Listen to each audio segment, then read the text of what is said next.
Commissioner, Chairman of SPC. Welcome to the Southwestern Pennsylvania Full Commission meeting. Let the record reflect today is Monday, December 15th, 2025. The time is 4 o'clock. Do we have a quorum? Looks like it. Yes. All right. Any conflict of interest declarations on any of the action items this time? Not hearing any, we're moving along. Your pre-packet sent out earlier by DJ. I'm looking for a motion for discussion on the minutes from October 27, 2025. It should take. We should do. Motion and a second. Any questions, comments, or concerns about the minutes written as written?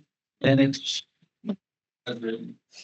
All right, not hearing any. All those in favor say aye. Aye. So something carried.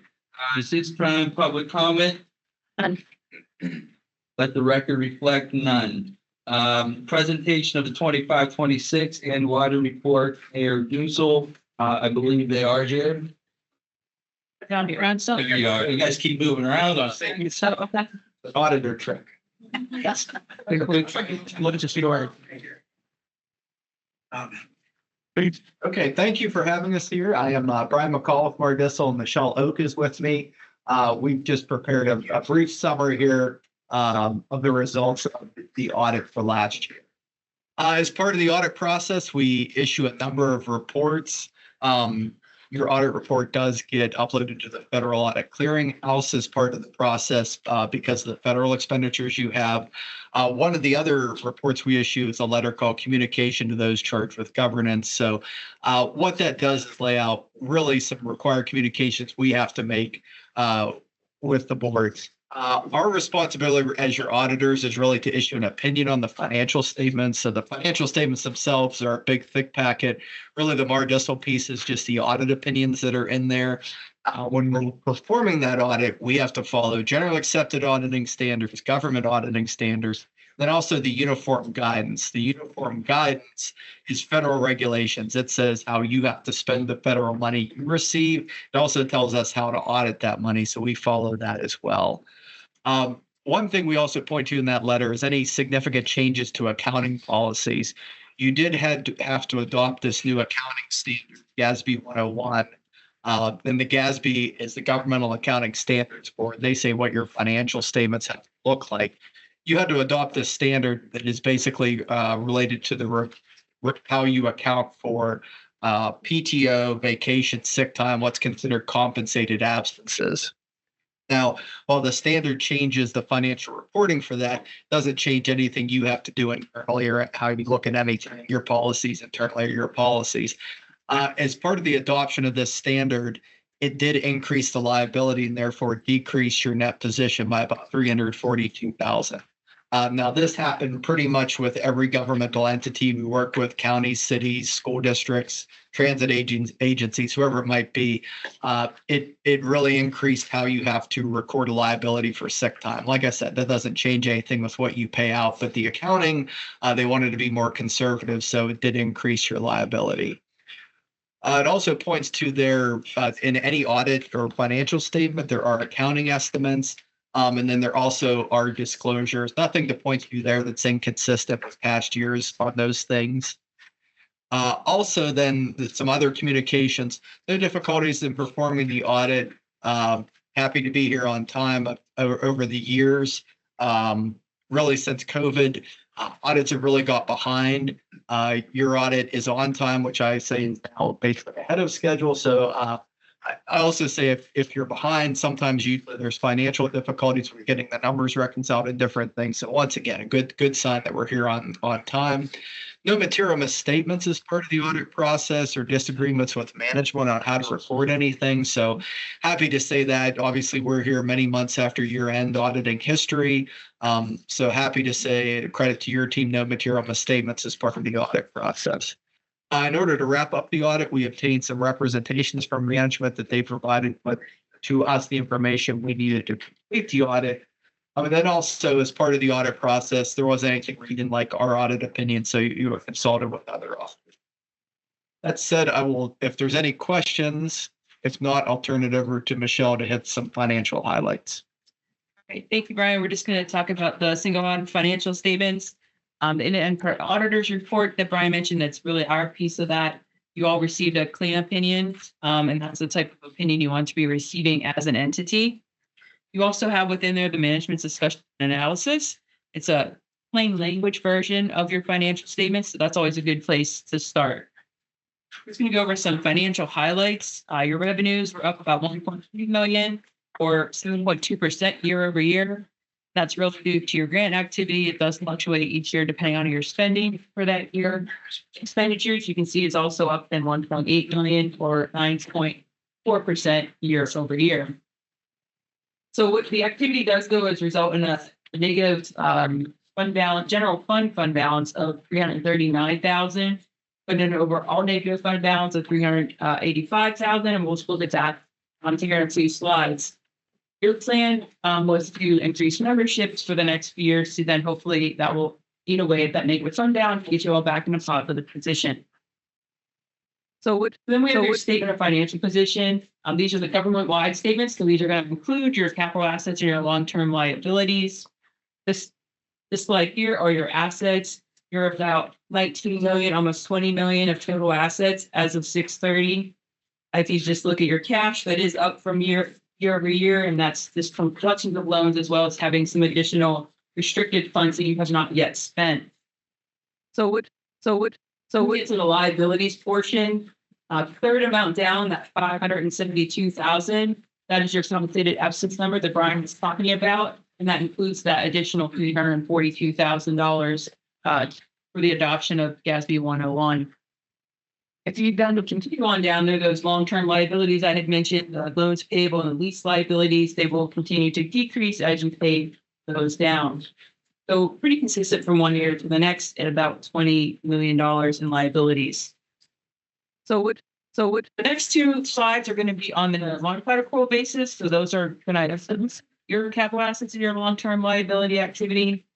Here, the top section is your revenues. Again, just kind of look at the federal funding.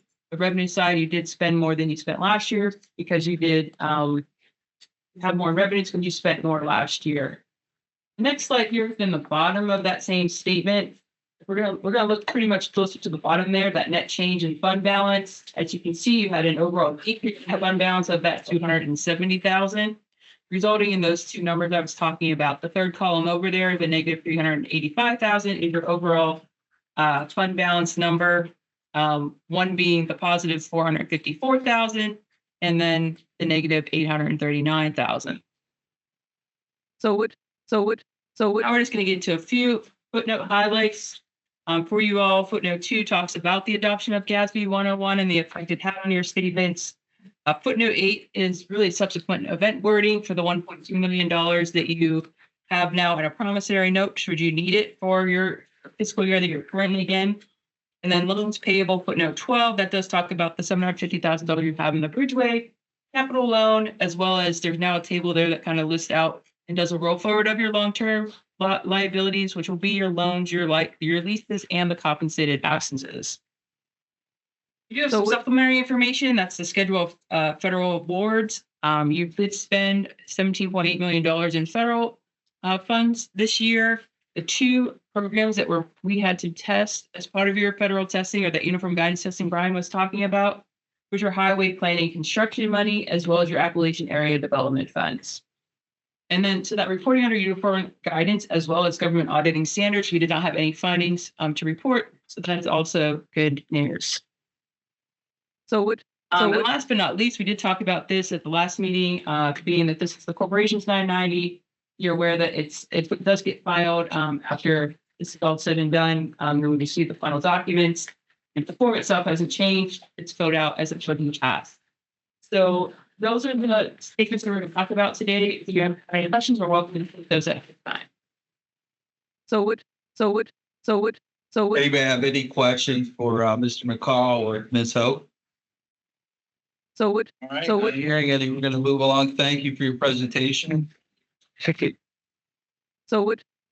right, agenda item 5, an intern at this time over to our executive director, Rich Fitzgerald, for an update. Thank you, Mr. Chairman. And first of all, I'd like to thank the audit committee and the folks working together. It was a very good audit. I want to thank Director Liptak, Executive Deputy Director Liptak, and Lisa Sobian for the great work that they did as you all went through the very challenging times with the state budget and federal budget impasses that infected us. Having to go out and get a line of credit to make sure we can keep operating was obviously very important. We're glad, obviously, the budget going through. Also this year, a couple of other big approvals that were done at the FTA and FHWA. Thank Lily and her team for getting all that done. It was a very busy year in those regards. Also want to thank her and her team. You're going to hear more from Lily and her team as they move forward.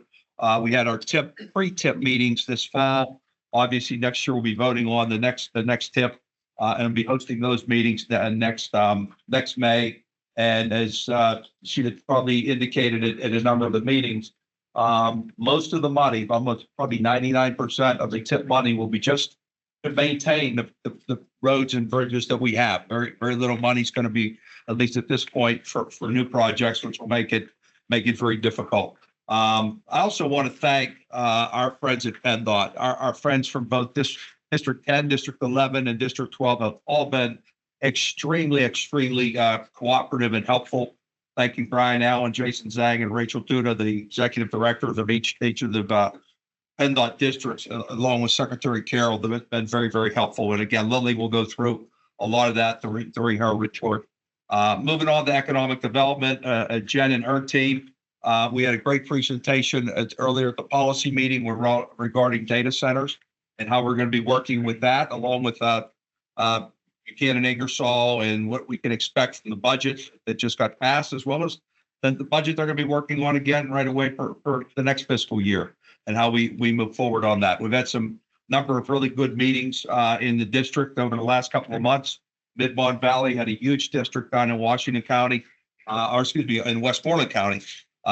We had the Fayette meeting with the trails was excellent meeting.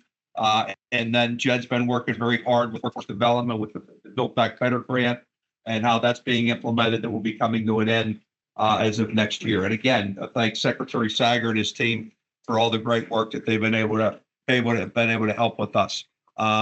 Big announcement for this region that just last week, Aer Lingus announced a direct flight to Dublin, giving this region more international connection. Obviously, we opened up the new airport after 10 years last month. And so far, the reports coming out have been very positive to help economic growth into this region and have more connections around the world, more convenient for folks in this region. And obviously, that'll be very important as we deal with the NFL draft.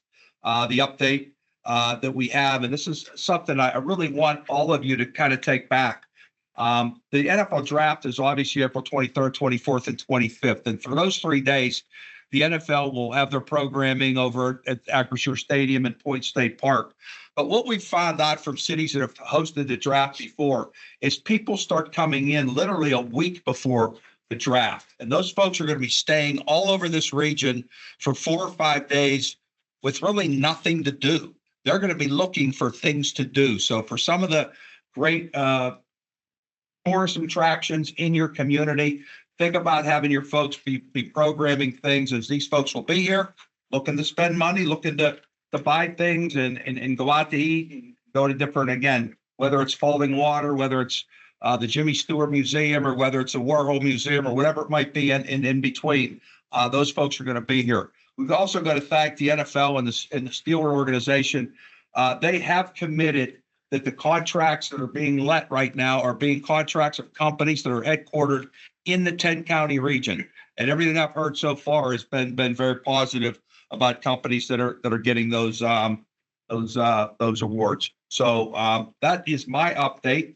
And if anybody has any questions for me in the meantime, and you'll hear from Jenna and Lily. Oh, the new terminal. Well, there it is. I don't know if anybody's used it as of yet. The one thing I would like to say is, for those of you that are maybe my age or older, that remember flying out of Greater Pitt before it became in 1992 the Midfield Terminal, what you learned is that you had to start your trip 25 minutes earlier leave your house 25 minutes earlier to get to your gate. I feel like we've given people their 25 minutes back. You don't have to take the train. You don't have to take the people mover. TSA goes very quickly, and really congratulations to the whole team that put that together. And any questions that anybody has? Got an answer. Any questions for Rich? All right, thank you, Rich. This is just a reminder, I saved the date, January 14th, I believe.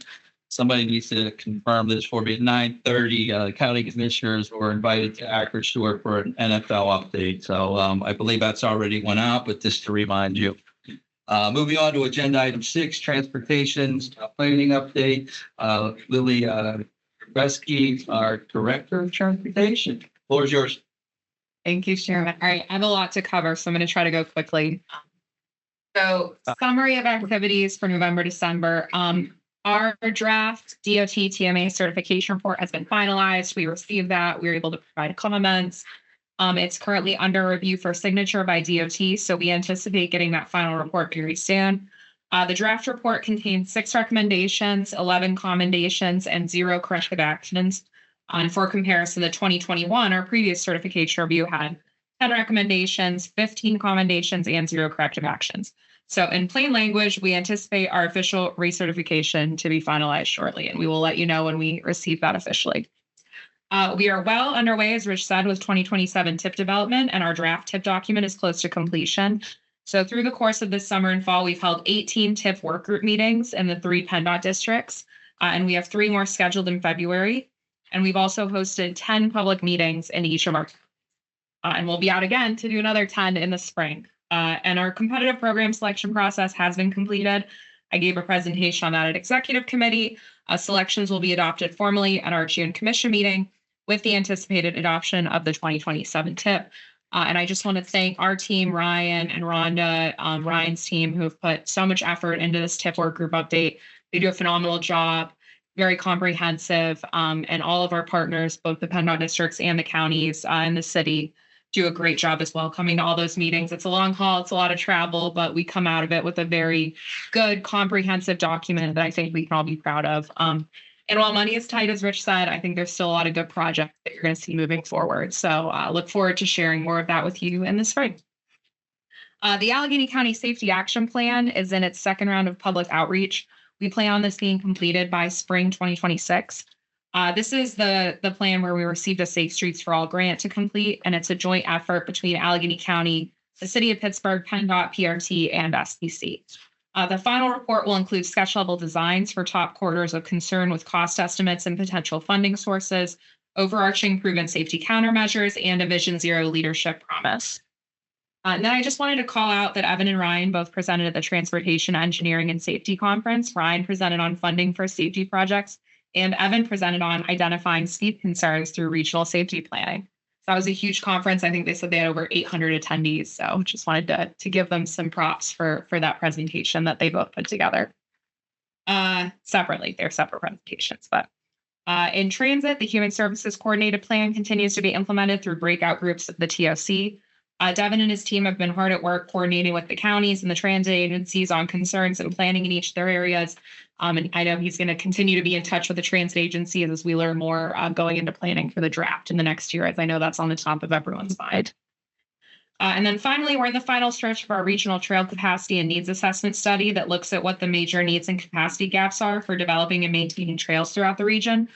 This plan was the result of a request from our trail partners who are looking for more information on what is necessary to kind of move forward with advancing trail projects in the region. Okay, and this is just a public meeting schedule from this fall, as well as some more information on providing comments related to the draft TIP development. You're always welcome to contact Rhonda or I or Ryan or Devin for more information on Highway Bridge or transit TIP development or any questions on specific projects. We're always here.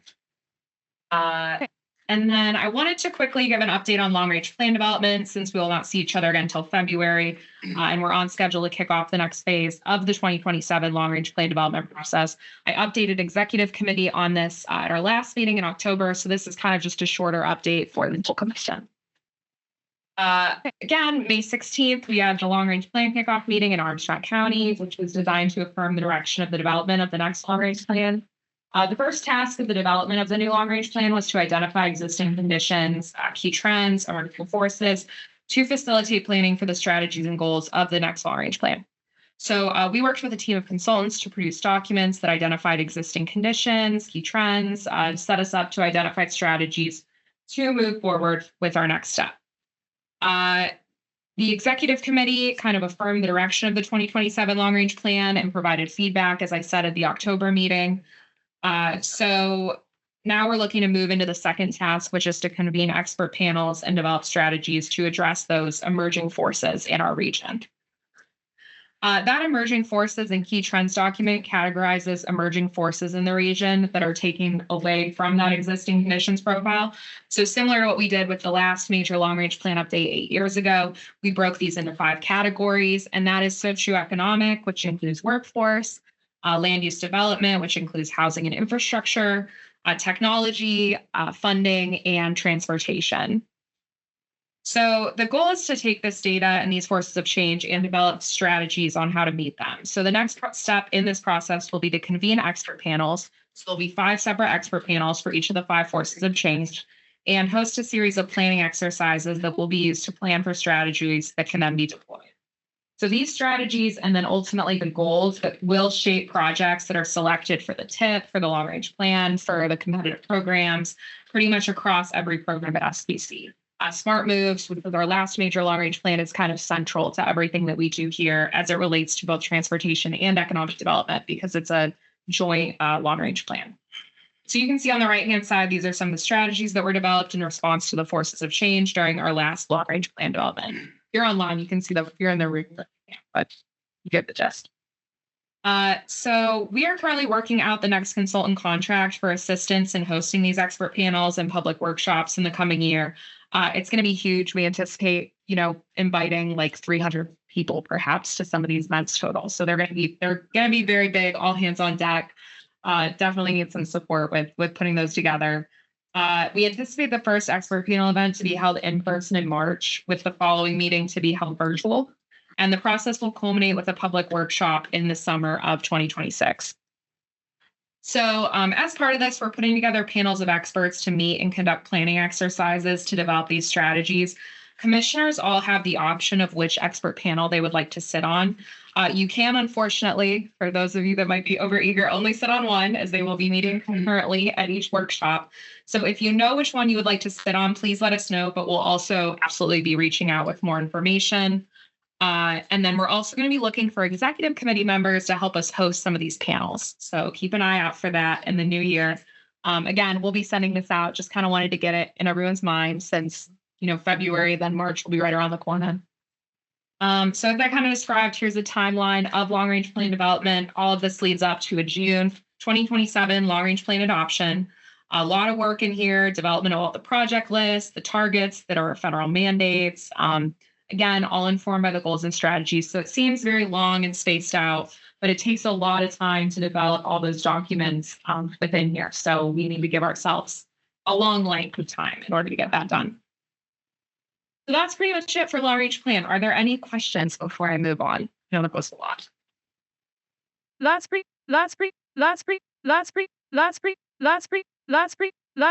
don't know if I speak that language. I'm going to say nothing. All right. So I'm going to move right along to very exciting, something we don't have very often, and that is a major TIP amendment requiring commission approval. So usually TIP amendments are processed each month at our TTC meeting. This amendment requires commission approval as it triggers a reevaluation of air quality for the region. And this project is for widening on Rochester Road in Butler County. So here's a visual of the project location. It's a road that runs underneath the PA Turnpike in Cranberry. And as part of the Turnpike doing work in this area, the timing lined up that PennDOT District 10 could make improvements to Rochester Road, but it needed to be aligned with the concurrent Turnpike project. So that's why this is coming up now as a TIP amendment. Here is a proposed cross-section, and these are slides I pulled from the full slide presentation, which was sent out and which you all have in your project, in your packet. So you have all that information. But this is a proposed cross-section of the project. It includes widening to 5 lanes under the PA Turnpike's Rochester Road Bridge and the widening of Rochester Road between Haynes School Road and Thompson Drive to 5 lanes. The project will include pedestrian bike facilities on Rochester Road, and it will also replace the existing structure carrying Rochester Road over Brush Creek. So in order to move this project forward, we need to make a new air quality conformity finding for the region due to the widening nature of this project having an impact on air quality. And then we also need to amend the TIP and the long-range plan to include this project. So the total project cost is estimated to be around $15 million between 2029 and 2036 on the long-range plan. District 10 is utilizing non-NHS roadway reconstruction reserve for this project. And then on the current TIP, the district is requesting to add preliminary engineering and program 1.6 million due to the findings of the study phase. The requested amount will allow for preliminary engineering work to be executed.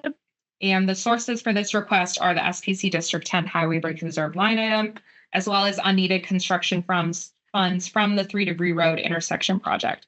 So I just want to pause here before we move into the resolutions. I know representatives from the district are online. Obviously, county commissioners in the room. Is there anything I missed or anything anyone wants to add? Great. Any questions? Great. We're all ready to get out of here. So I guess I will pass this back to the chairman for the 2 resolutions. All right, well, thank you, Lily, for the presentation of these 2 resolutions because we need to take action on before us. The first one, resolution 14-25 on the air quality conformity finding on Rochester Road. Mr. Oshie, since it's Butler Accounting, would you like to make that motion? There was the con. No. No, I could not. It's just thing. All right, need a second on that resolution? Thank you. Any further questions for Lily or any of the District 10 folks online?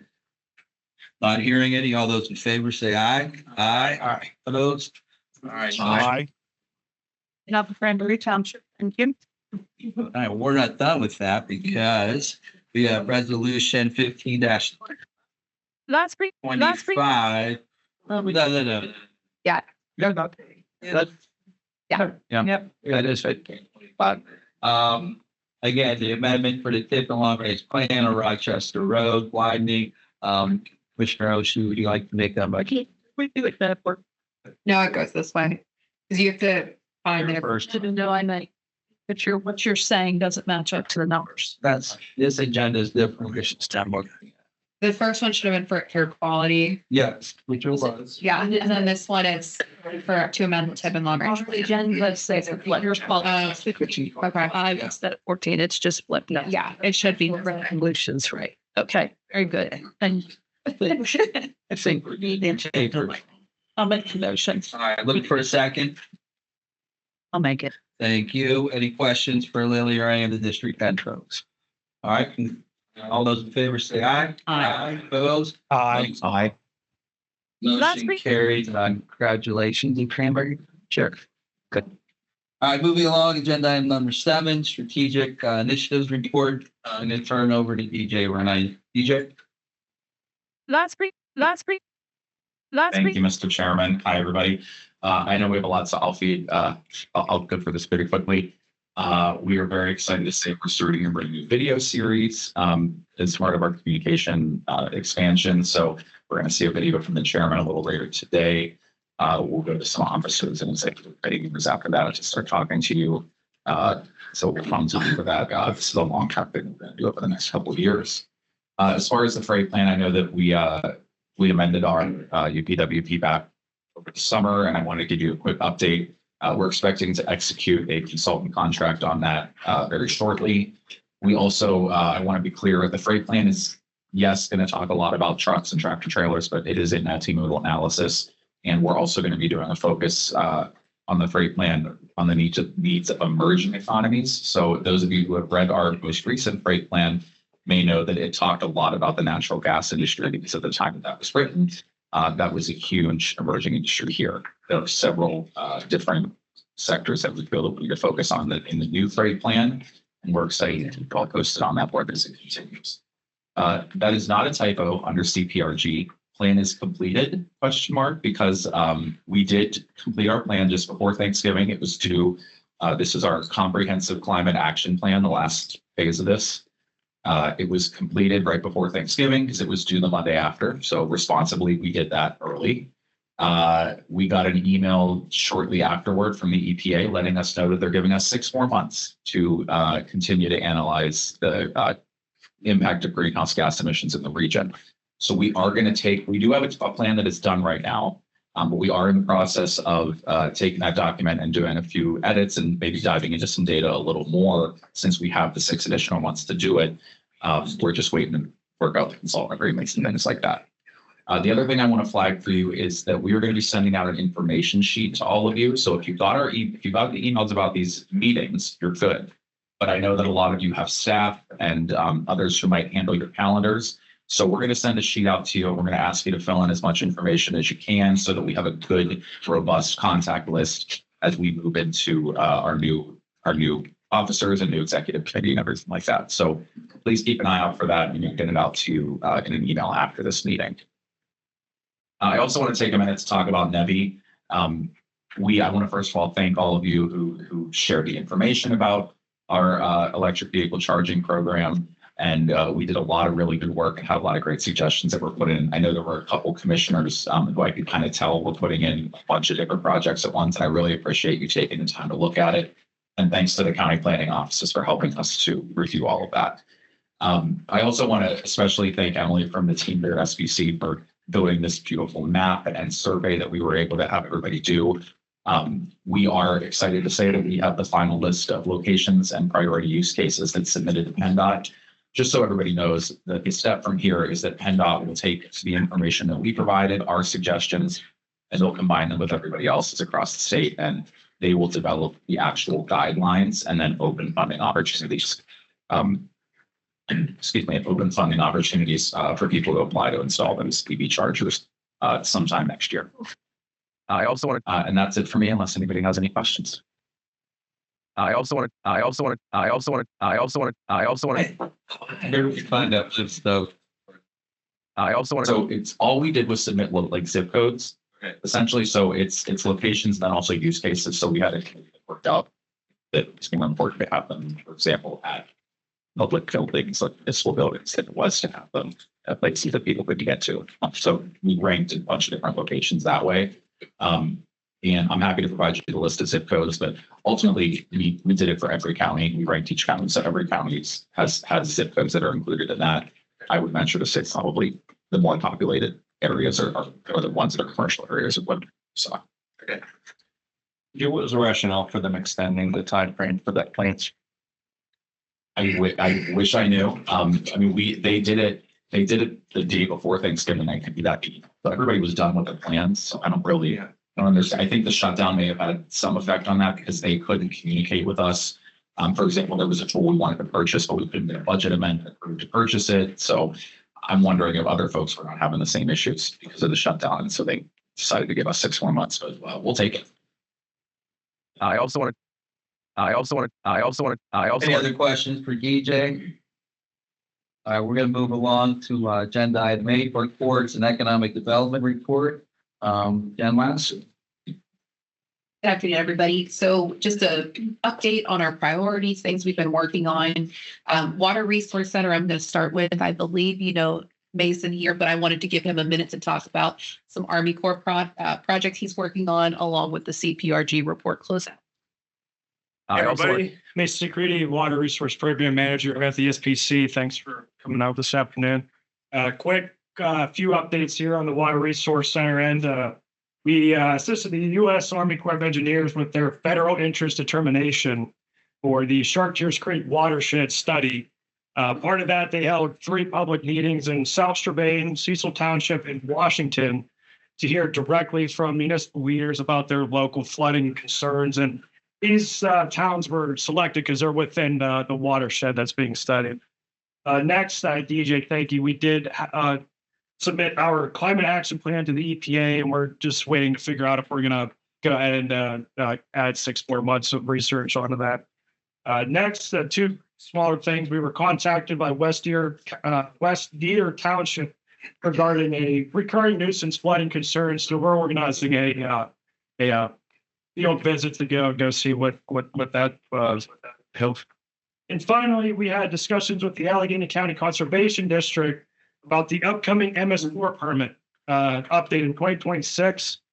We might have some technical assistance workshops or webinars or what have you. So, and again, if your community is dealing with any type of water resource related issue or flooding or water authority or wastewater or sewer expansion projects, things of that nature, reach out to us here at SBC. We do have a team that handles that.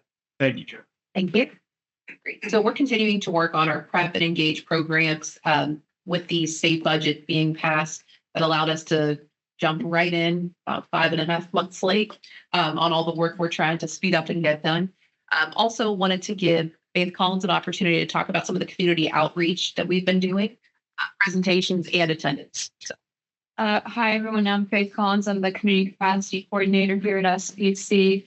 I've been out and about quite a bit recently. I recently presented at the Greater Pittsburgh Nonprofit Summit Partnership. Thank you.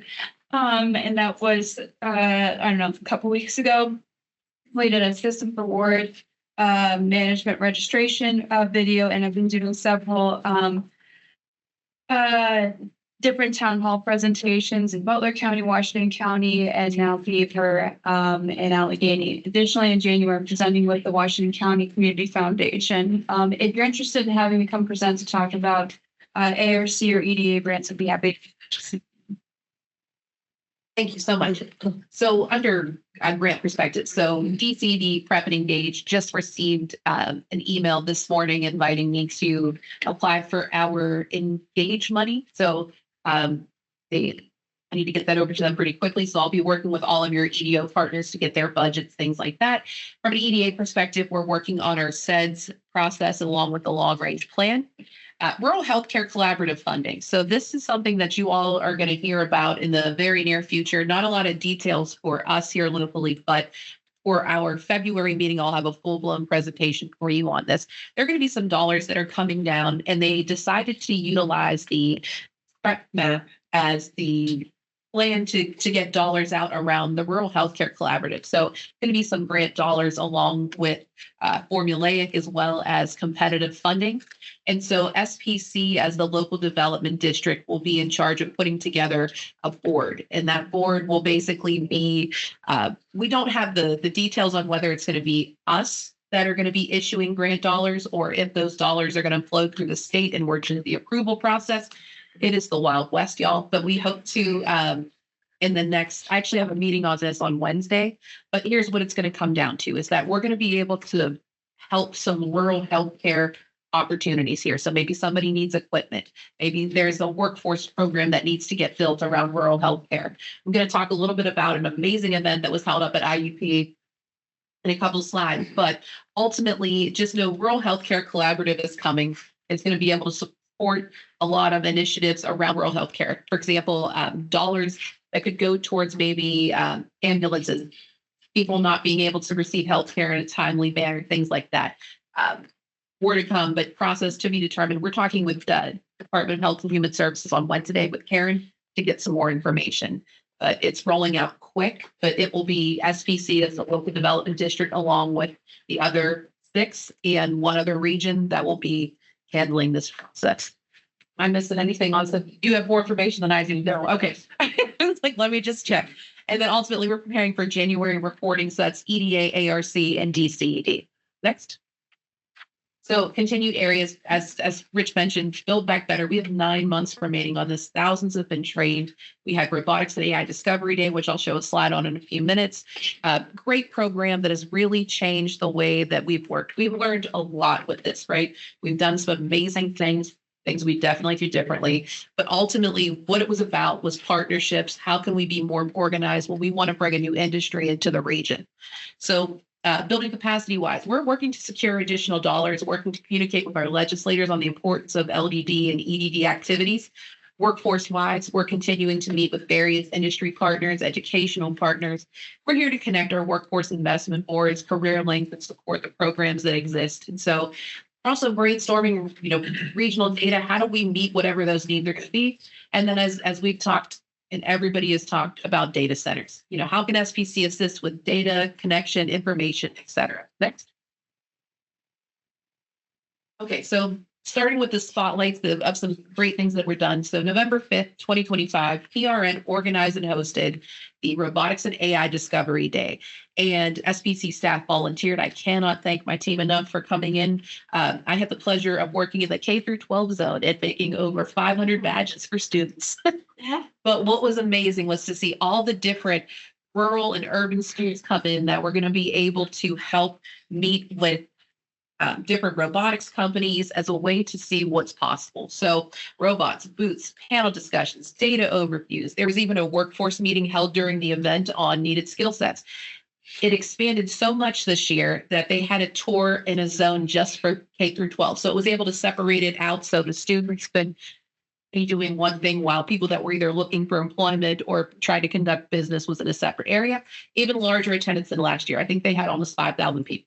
So over the last several years of us doing this under Build Back Better, 15,000 plus people have been at this event. Huge. All right, next slide. So this was, all right, Fayette County, I think this was your third one that you all did in your town halls. This is an amazing event. So Fayette County Economic Development, along with the Chamber and FayPenn, hosted Pathways to Growth, How Trails Drive Jobs, Investment, Quality of Life. This was held about a month ago at Penn State Fayette. So SPC staff attended. Rich was there, myself, Lily, quite a few other folks. Nathan Brigger, PA Director of Outdoor Recreation, spoke. Panel was hosted by Mark Rayfeld. Just a great opportunity. This is, again, the third one of these that I've had a chance to be at.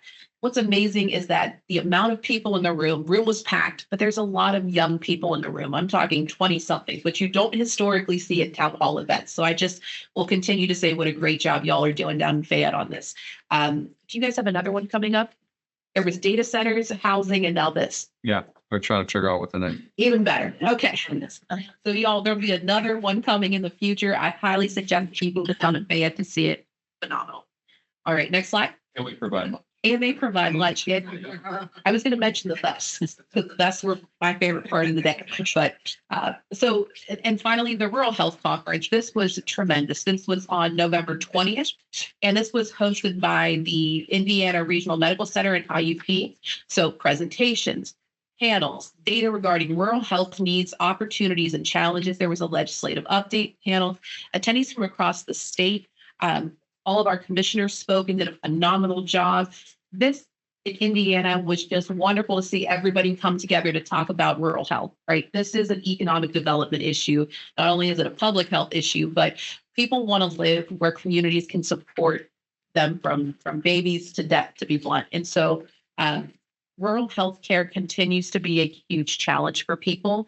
And this was I think this was the fourth one. And if you all don't know Dr. Chris Horn, she did a phenomenal job. She's one of the folks who put this together. Just having the conversation around rural health care, what the needs are and what it's going to look like in the future. But more importantly, how do we get funding is really, really important. So if you can make it next year, please go. It was tremendous. I saw a lot of folks in this room there. Would love to see even more. Next slide. That's it for me. Thanks, y'all. Thank you, Jen. Any questions for Jen? No, you do a good job with it. That's fine. I'll be great. We moving along on the agenda. We do have an action item. It's resolution 16-25 to honor the services of outgoing Mayor of Pittsburgh at Gainey. So looking for a motion on that. So moved.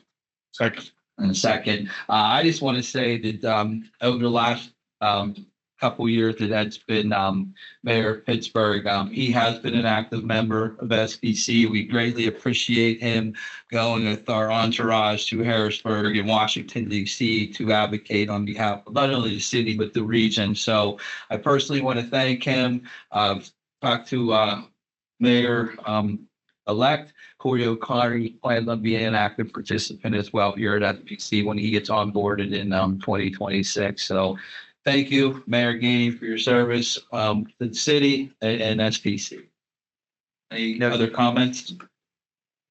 All right, all those in favor of And we get it? Yeah, we did. All those in favor of 16-25 resolution, to honor the services of Mayor Gainey, say aye. Aye. No, thank you. Motion carried. At this time, I'm gonna turn, the, meeting over to, Fayette County Commissioner and Vice Chair Vince Stevens. Thank you, Pat. We have action item resolution 1725 to honor the services of outgoing chairman, still to the end of the year.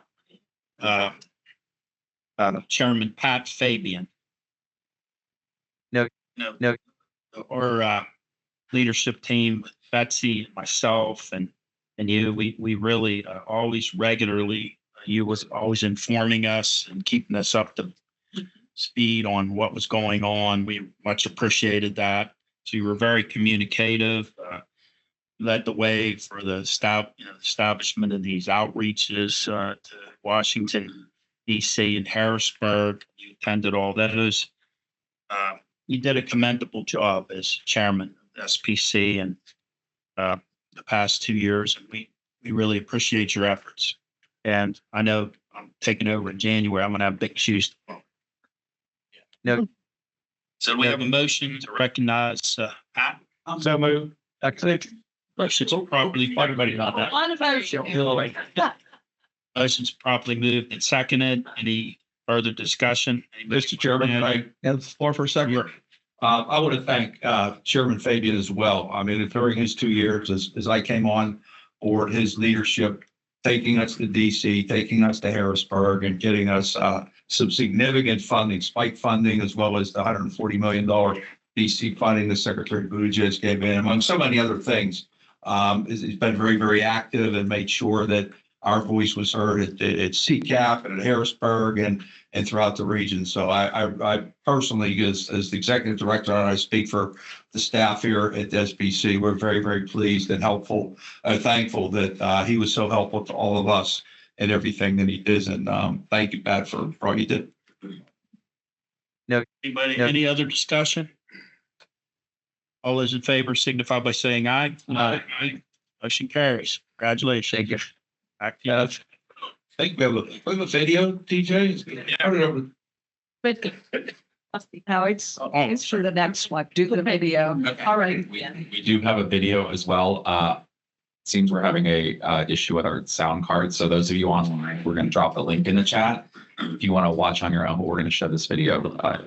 Just a way to think. Sure now.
I want to thank DJ and Mason and Jeremy for putting it.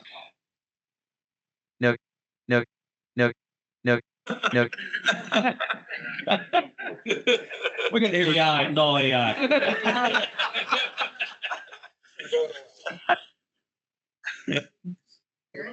Got it. There's Oh,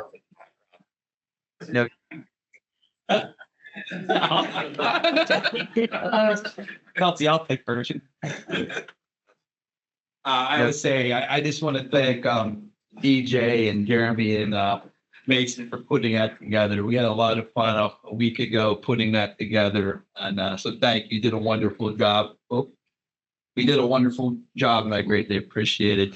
I just wanted to, you know, 100,000 things here is I conclude my term as chairman of Southwestern Pennsylvania Commission or SPC. I just wanted to express my sincere gratitude to our executive director, Rich Fitzgerald, and the dedicated SPC staff for their professionalism, expertise, and commitment to serving our region. Their hard work and collaboration are the foundation of this commission's success. So let's give them a round of applause. Thank you. Also, I'd like to thank our partnerships that have been strengthened over the last 2 years across Southwestern Pennsylvania, but including our county governments, our elected officials as well. Your engagement, cooperation, shared vision have been essential to advancing the regional planning, transportation, and economic development initiatives that benefit all of our communities here in Southwestern Pennsylvania. It's been an honor to lead and serve alongside of each of you committed public servants, and I'm confident that the commission will continue to move forward our region and through strong partnerships and thoughtful leadership. And just wanted to end by wishing you all a happy holiday and thank you. It's been a great experience. So, and I'm sure the team that we're going to be onboarding here is going to do a top-notch job as well. So. Now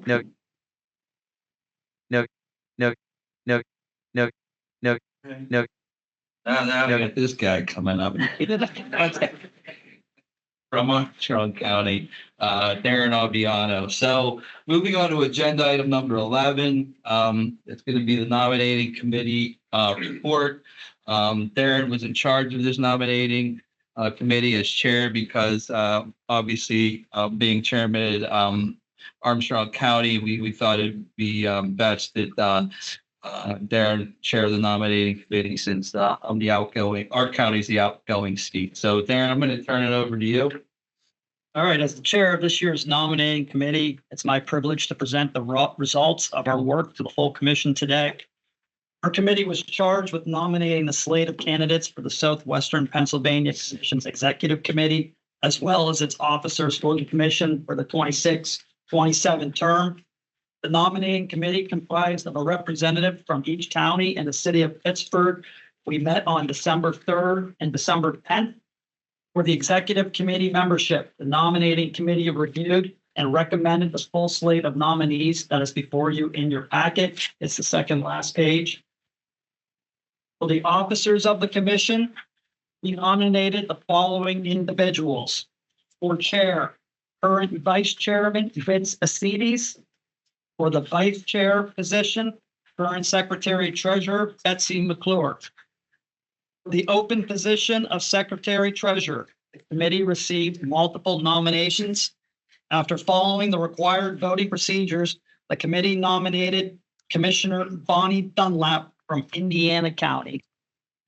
I want to give thanks to all who served on the nominating committee. I'd like to thank Jen Liptak and Mary Bragan of SPC for assisting me in this process, as well as Solicitor Dusty Kirk also assisted in our voting procedures. So with that, Mr. Chairman, I will turn it back over to you. All right, thank you, Darren, for the work on leading that committee and the nominating committee that served on that as well for your participation. So we do have to take some action items here. So we're going to take these in two pieces. Under the nominating committee, action on resolution 1825 to elect the executive committee. We have that. Let's go ahead and let it to me. I was just going to say there's a slight amendment to the resolution where it says Betsy McClure hereby certify that I am secretary treasurer. Amend that resolution. Well, Other than that, it's good to go. It says chair. She's vice chair. When we're voting. But you're still secretary. She's still secretary treasurer. So, yeah. Right. So, right. Because I say mine said secretary treasurer. I don't know. There's two resolutions. The first 1825 says it's. yeah, I'm on 1825 and in your packets, this is the slate of that wasn't discussed to elect the executive committee. So they are in your packets. Clerical of that, Steve? It's just clerical. It's just a clerk doesn't require yet. Yes. We don't have to vote on the air. I just want the resolution to be corrected. That's all. We're just voting on the slate for the executive committee. Right. I don't think anything's changed on there other than Beaver County. County's back on the executive committee. Sure, I'd be one direction. Mr. Dunlap should be 908. Yeah, same resolution. Sorry, although EVLC and no I have no E. Just an I and V. Yeah. You got it right at next. Yeah. All right, so I'm looking for a motion in a second on resolution 18-25. So moved. I got motion by Commissioner Vogel. I will have a second. Commissioner Zimmerman, Green County, thank you very much. Any discussion? Not hearing any. All those in favor say aye. Aye. Carry. It's that plain. Moving on to action on resolution 19-25, we elect the officers for the commission for the years 26 and 27. Also in your packets, which Darren had brought up, so it'll be Vince Facidi's chair, that's gonna be cooler vice chair, and congratulations, Bonnie Dunlap, on secretary treasurer. Looking for a motion in a second. A motion, Chris second. Any questions? Not hearing why we're sticking around after this meeting. It's because I want you all to stay here as long as possible. I have so much fun in this. No, this is, so we have 2 meetings coming up after this. They are very, very, very quick. So the first of these 2 meetings is a meeting of the members of the corporation. So if you're here today voting as someone who represents a county or the city, you are a voting member of the corporation.